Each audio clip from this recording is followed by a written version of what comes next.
Welcome to The Courage Effect. I'm Suzanne Weller, and this is a show about growth and unleashing what's possible. You will hear inspiring stories about what courage looks like, how we navigate what's getting in our way, and the opportunities that surface when we choose courage over comfort. Let's get started. Hi, everybody. This is Suzanne. It is wonderful to have you listening today.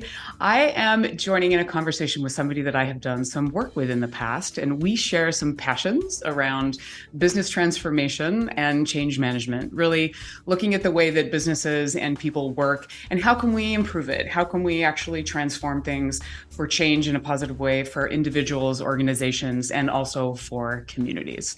My guest today is Wayne Kimball, Jr. Wayne specializes in business strategy and enterprise transformation, who currently serves as principal for Google Cloud's go-to-market strategy and mergers and acquisitions business. He is also the founder and global leader of Google's Tech Amplify, an initiative to accelerate the growth and sustainability of traditionally untapped, diverse startups. Wayne is an investor, startup advisor, and an independent board director. He is active on a number of boards, and he is a public speaker who is in high demand as well. He lives in Los Angeles with his wife, Savannah. Wayne, it's wonderful to have you. Welcome to The Courage Effect. Thank you so much. I'm definitely excited to be in dialogue with you today. And I just want to give you a special kudos for even developing this podcast. I think so often we look around to our left and right and see people who are doing big things or, who we're really proud of or excited for. But, we never really talk about the courage or the tenacity or the things that have to go into the positive mindset for those folks to be successful in those manners. So again, special kudos to you on even, starting this podcast. And, hopefully I can share something with you and your listeners today that will help someone else take on that mantle of courage. Oh, I really appreciate that. Thank you.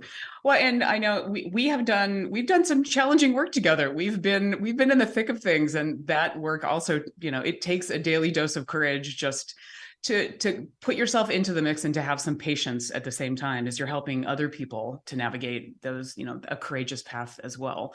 And I'd love to start off because I know that you grew up in rural America, and it was actually a pretty courageous move for you to move outside, venture outside of where you grew up. Why don't we start with that? Yeah, happy to share a little bit about my journey. If you were to ask my parents today, they would probably say I was a little bit more courageous than they wanted me to be because they'd love to have me back closer to North Carolina. But it's a special story for me because I grew up in rural America, a very small town called Roanoke Rapids, North Carolina. Population about 50,000 people, not very large at all. I think the largest thing we had in town was a Walmart. And then by the time I left it upgraded to a Walmart Supercenter. So I guess we were growing, or at least consumerism was. It was a special place for me because, hey, I believe that humble beginnings really breed, a lot of growth and help to build the courage that I had. And so growing up as a young Black American in that area, among many other, ethnic backgrounds, particularly Caucasians and Native Americans, I learned early on two things. That the world was diverse, but that you kind of got out of what you made it. And then the other was that in order for me to reach my own goals, I would probably have to do something a little bit different, a little bit that would take me against the grain. And obviously that would require some courage. And one of those first things was, I decided to go to boarding school. And I attended the North Carolina School of Science and Mathematics in Durham, North Carolina. And that took a lot of courage because, to go from a small town to a very, very large metropolis, definitely took a lot of courage for sure. But then also thinking about going from, and I hate saying this, but going from one of the lowest performing school districts in the state to a boarding school in and of itself was a challenge, right? Thinking about, hey, I'm leaving home at a very young age. I am giving up some things that I really enjoyed, like marching band, because we didn't have that at boarding school. Many other students were giving up things like football, because we didn't have a football team, or the homecomings, or the big proms, all of that type stuff. So that took a lot of courage. And I think when I look back on him, I'm so proud of it, but also super excited about how it catapulted my career, because not only was the academic rigor and the exposure that I was having to a much broader scale really impactful for my collegiate career as well as my professional career, but just the courage that it took to say, hey, I'm leaving home. I'm going to go challenge myself in ways that might not be the most comfortable, is in large part what I think has helped me get to where I am today. But I will say that it took a lot of conversation and a lot of back and forth to build that courage. But I think that's what life is all about, right? Even my parents were like, "Are you sure we're not making you do this. You don't have to go do this."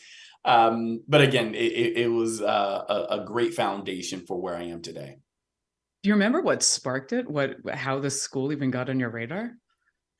So I had gone to some summer programs there and had gone to some like immersion programs, and I was always really talented in mathematics and science, and I think I saw this opportunity for independence, if I'm being honest, but also an opportunity to do something that I hadn't seen in Roanoke Rapids before, right? And I think that's a beautiful part about, and we could talk much more about this, but why exposure and access and opportunity is so important. Because when people can see something that they haven't been accustomed to, or that they don't experience in a day-to-day, it makes you even more intellectually curious. It makes you say, like, hey, even if it takes me sacrificing some things, or really devoting additional time and resources to get myself to a certain place that I haven't experienced before, but that I'm incredibly passionate about, or that really excited about, then I think that means a lot. Yeah. Well, I love the story of, like, you were the one bringing it to your parents and they were like, wait, what? So, yeah. Oh yeah. I've always kind of been that self-starter. Hey, when I want something, I go after it. Even when it's a bit frightening, or there's the element of the unknown, which my career has had a lot of. But I think every meandering stream, can be a little bit different in the type of waters that you swim in, the type of current, even the angles and dispositions of the curves. But when you're in those moments, I think again it breeds resilience, and that's something that I like to stay focused on. It sounds pretty foundational for you. I mean, just as far as your larger, it's self-starter, as you said, which is a good way of thinking about it. And I'm wondering, so what about in your career? What was another opportunity for you to actually meander down a path that wasn't necessarily expected? Totally. So I feel like as I talk to other groups, I really began to think back, and I'm like, gosh, I've taken a lot of leaps of faith, and really had to leverage my own courage chamber, even in the moments where I feel like it might have been a bit depleted or a little bit low.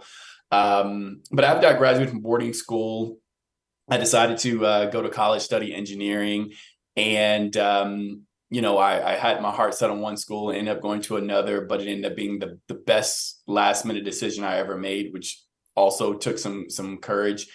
And then when I graduated from undergrad, I had an opportunity to work for Google, and it was on the complete opposite side of the country. Again, coming from North Carolina to the Bay Area, where I had no family, I knew no one, and also going to work for a company that was obviously a mega organization that was getting a lot of press and was in hyper growth mode. However, I was coming from a family that didn't have a ton of business professionals, I would say, like lots of educators and law enforcement and things like that. But no one that was in corporate America. So I was taking a leap of faith and having to really focus on leveraging my courage there to say, gosh, I'm going to pack everything that I not only have from a material possession perspective, but everything that I know, my family, my friends, my networks, et cetera, to move to a place where I have none of that. And so that was another opportunity where, like I said, I just took that leap of faith and really had to focus on what I was seeking to accomplish in the moment. And that was to build a strong career, to be in tech, to be in Silicon Valley, and to begin a journey of really thinking about, hey, everything that I do has to have purpose and must be intentional. And so I was deeply rooted in the fact that this is an intentional move, and I believe that it is going to be a seed that I'm planting, watering, and tending to, that will bring great harvest. Yeah. And what surprised you when you took the gig? Every day I felt like I was learning what I didn't know. And that, I wouldn't say surprised me, because I knew I was going into an area of unknown. But I think what surprised me was just how much world was out there. And when I say world, I know that can be slightly ambiguous, but what I mean is the people that I was working with and meeting, the things that I was doing in the day-to-day, the neighborhoods and the environments that I was having access to was just really, really exciting. And it was something that I hadn't, experienced before. And I'm really glad that it happened. That's great. Well, I know we're going to break do a break in a minute. When we come back, I'd love to hear a little bit more about how, like, that thread, right? I mean, I love how much world is out there. So, like, as you said, not necessarily the surprise, but maybe some of the things that you started to pick up. And also now, because you're doing a lot of work in the VC space, in startups. So, and there's some risk. So I'd love to maybe introduce the risk conversation to this, if that sounds good to you. Absolutely. I look forward to it.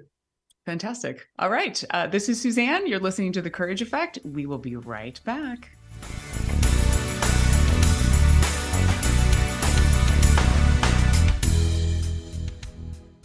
Job search doesn't have to be painful. Wouldn't it be great if you had someone to guide you through your job search or career exploration? Since 2013, Plum Coaching has provided job search, career coaching, resume, and LinkedIn profile expertise to clients around the world. Plum's coaches are former recruiters who have more than 15 years experience in every type of industry, including tech, real estate, construction, manufacturing, and nonprofit. Their coaches take what they know about hiring and put it in service to their clients. If job search is a challenge, or if you're exploring a new career direction, Plum is here to help. They'll work with you to turn what feels like a slog into an adventure. Visit plumseattle.com for details and information on their services. Maybe it's time for a partner like Plum. Alternative Talk 1150. Talk radio for the body, mind, and soul.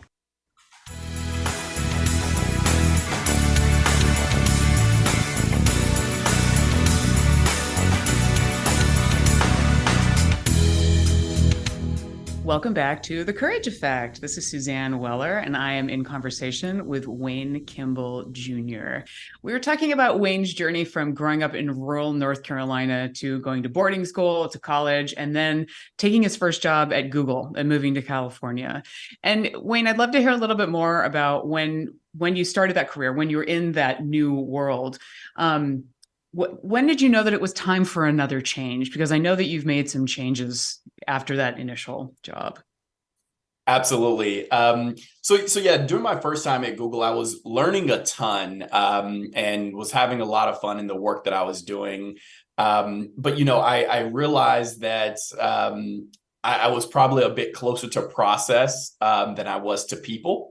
And Suzanne, I enjoy working with people and really innovating at the cross section of what I call people, process, and profit, right? And I say that to say, that's what prompted that new opportunity for me to say, I think I really want to be closer to the revenue generating side of the company, understand how sales works and different things like that. And in that moment, I went after this opportunity within Google that took me to Chicago to work in a sales organization, something that I had never done before, because I never really thought of myself as a salesperson. So of course, now I'm back in this place of, unfamiliarity where I'm having to get used to something again, learn something again, right as I was getting comfortable in my new role at Google, as well as in Silicon Valley. And I'm like, now I'm in Chicago doing this all over again.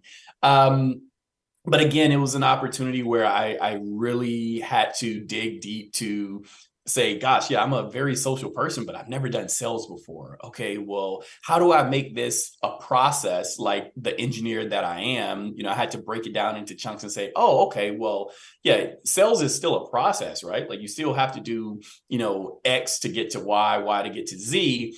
And, the more I did, the more I sharpened those skills. However, right as that was happening, we did at the time our largest acquisition to date, which was Motorola acquisition. Lots of things began to change. And that's when, the next pivot point, like I like to call them pivot points, came for me. And I decided to leave the company. And most folks would say, well, Wayne, why did you leave Google when, things were going well for you? You were getting the opportunity to try new things. You were learning new skills. You were meeting new people. You had now lived in 2 new cities that you'd never even stepped foot in before you worked at Google. And it was, again, that moment where I said, you know what, I think this is a good opportunity for me to go back to grad school. And that definitely took a lot of courage because I was leaving, quite candidly, a lot of money on the table. Yeah. I was walking away from something that was becoming quite comfortable and, very familiar to me. However, one of my thoughts and sayings is always that, ease is the greatest threat to progress. Hardship and those things that require courage are the ones that really we learn the most from and that catapult us to our next greatest blessing or accomplishment and things of that sort. And so I decided to go back to grad school and, I'll skip over all of the details there, but I got my MBA in international business, traveled around the world. And when I finished grad school, I had the opportunity to come back to Google. However, I chose to go to another company that was not Google. And again, that was a very difficult decision, but one that I'm very happy I made. I went to go work for this very large workforce solutions and HR technology company. And had I not had the courage to, again, go into a space that I wasn't that familiar with, had I not experienced the moments that required tough decisions and courage in high school and in the Google days, I don't think I would have been as adequately prepared to make this pivot point a success. And so I went to this company. Again, I wasn't that familiar with HR solutions or technology, but I knew that I was really good at business and I had gotten an MBA. And surely enough, I go there to be the company's first global operations manager, help grow that company from 5 countries to 22, really drove both their inorganic and organic growth, as well as process and performance improvement. So what I'm getting at there is I was in my own head about, am I making the right move? Maybe I should just go back to Google. But when I was there, I was able to have real impact, really drive enterprise transformation in a way that was meaningful to an enterprise that was still growing. And then also I had the opportunity to start managing people and, owning budgets and different things like that. So what I want people to hear in this message is that, again, those moments where you have to exercise the most courage and that can seem like the hardest decisions of your life to make, believe in yourself, have the confidence to and the courage to make said decision. And, know that regardless of what decision you make, you, because you are you and uniquely you, have the capabilities and the tools to be successful no matter what. But I believe that if you take the path that is least traveled, the one that requires the most courage, it likely will pay dividends beyond what you could have expected in the easier path. And that's why I started this segment with that quote around like ease is the greatest threat to progress. Because if you just take the easy route always, then yeah, you might progress, but you might not, catapult yourself. Whereas the ones that require a little hardship, a little bit extra work, a little bit extra courage are the ones that will take you to places that you didn't even know were possible or that existed. And I can definitely attest to the fact that's been my life and my career thus far. Yeah, so introducing risk, and you talk about the pivot points, paying attention to when the pivot points are happening, and creating them at the same time, not just waiting for them to happen to you. Absolutely, yeah. I think it's really important that you help yourself by making those pivot points a proactive point, and that's why I said earlier in this segment, right? Like just everything you do has to have purpose, and you have to be intentional. Right. And I believe that when you're doing that, those proactive moments and those pivot points will come at the right time, in the right season, not only where you're prepared, but where you also can make the very best of it. Yeah. So I'm also bringing back the idea of risk, like introducing risk into your life. And obviously, because you're working in the startup ecosystem, there is quite a bit of risk going on there and high stakes. So when do you know when to introduce risk into your world? And what is that like for you on a daily basis to work in that environment? Sure. Not to be overly cliche, right? But no risk, no reward. And, as an investor, both a institutional corporate investor, as well as, one who invests, in my personal time with my own company, risk is something that you can't get away from. Yeah. But it is important to know how to assess risk and how to manage risk, right? And so when I'm thinking, if we were to apply it to the mergers and acquisitions part of my job, we're spending billions of dollars of shareholder dollars to buy companies, to invest in companies that we believe will, give us the cutting edge, take us to the next level. And then, from a venture capital perspective, many of the things that I'm investing in, both whether it be real estate, whether it be startup ecosystem, you're always making a decision based on the calculated risk, right? And so I encourage people in their day-to-day lives, in their careers, in their faith walks, in their own personal pursuits to take calculated risk. And so the way I think about risk are, what is it that I can add the most value to while not being a complete expert in, right? Because that is what my entire life and career has been around. And candidly, that's the same thing that is applied in venture capital and in M&A. Of course, we want some experts around the table who are going to provide us those data points, those those facts and those different things that will help us make an educated decision to say, hey, this is where this market is going. And we believe that we get ahead of it, that we can corner the market. Or if we do this, we can be very thoughtful and make really positive change. And so I would juxtapose that in life to make calculated risk, have experts around the table. If you're getting into investing, get around friends and mentors who are already investing, and they can tell you and teach you the ropes. If you're thinking about making a career pivot and you want to go from one industry to another, talk to the people who are already in that industry, but also talk to people who have made similar moves.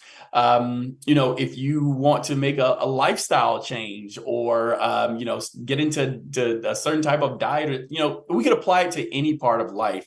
But I think it means a lot to say risk are not bad.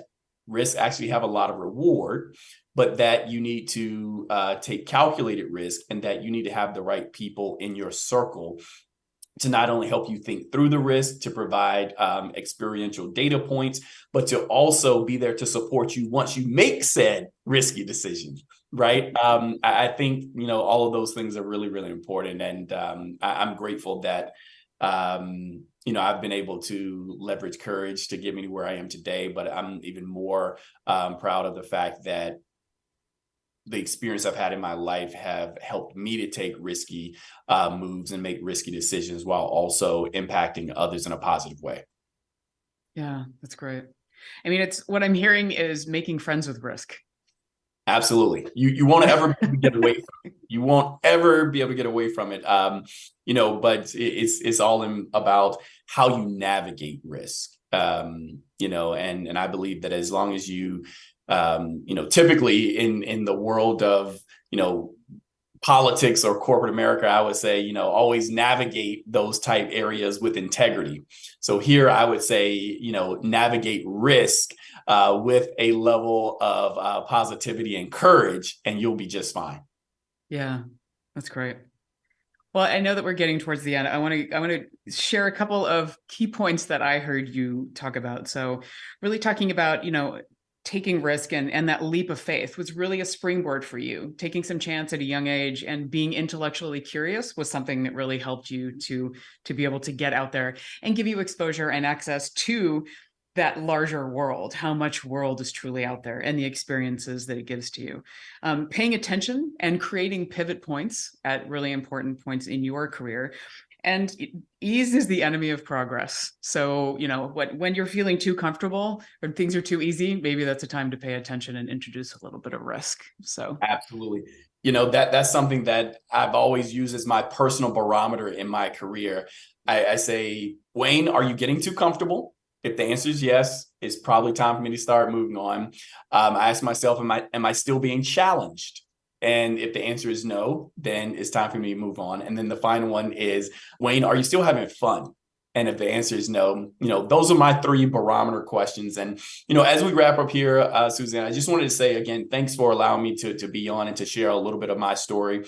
But I did want to leave with one final thought, and that is, I believe the people that are listening to this show are either exuding courage right now or have the potential to exude courage. And so I believe that they're already successful and going to continue to be even more successful. And what I always like to leave people with is, no matter how successful you become, no matter what level you ever get to in your life or professional career, just remember to send the elevator back down, because there's somebody that is that little boy like Wayne from country North Carolina, or like you who may be listening today, that is waiting for the elevator to come back down so that they can grow to new heights. So again, thanks for the opportunity. And if anyone would like to connect with me, you can get to me on LinkedIn, Wayne Kimball Jr. You can find me on Twitter or Instagram at speak2lead. Wayne, thank you for a wonderful conversation and for inspiring people. Thank you, everybody, for listening today. We will see you soon. Stay courageous.